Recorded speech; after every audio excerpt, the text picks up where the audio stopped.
কিছু কিছু জানোয়ারের বাচ্চারা, কিছু কিছু জারজ সন্তানগুলা আমাকে ধর্ম ইসলাম বিচ্ছে ভাইরাল হইতে চায়। ওদের কথা হয়েছে কি, যদি বাবারে ভালোবাসো, যদি মায়েরে ভালোবাসো, যদি আল্লাহরে ভালোবাসো, তাইলে লাইক দাও, আমারে ফলো করো, আমার ঘন্টাটা ধরিয়া চারটে ফিসা ফালাও। এইগুলা কি মানুষের কাতারে পড়ে যে এইগুলা নিজের ধর্মরে বিকৃতভাবে উপস্থাপন কইরা নিজের স্বার্থ হাসিল করে? এগুলো মানুষ হইতে পারে না। তারপর ভিডিও টপিক গেল, কমেন্ট বক্সে আসি।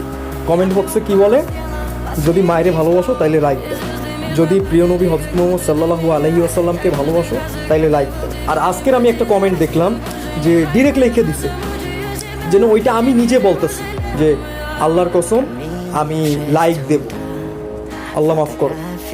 এই জানোয়ারের বাচ্চাগুলোর কি করা উচিত? আর এগুলো তো লিমিট নাই, নাটক, সিনেমা, খেলা, মানে যেখানে পারে সেখানে এইসব দেয়। আর মানুষ কি করবে? মানুষ এগুলো বাধ্য হয়ে করে, কারণ আমাদের ধর্ম একটা ভালোবাসা, একটা ইমোশনের জায়গা। কিন্তু ভাই আমি কখনো এইসবে লাইক কমেন্ট করি। তো সর্বশেষে এইটাই বলবো আমি, যে এইসব নিকৃষ্ট ধর্ম ব্যবসায়ীদের কথায় আপনারা না লাইক করবেন, না সাবস্ক্রাইব করবেন, না ফলো করবেন, কিচ্ছু করবেন না। আর আরেকটা কথা বলি যে আল্লাহ এদেরকে হেদায়েত দান করবে। আমিন।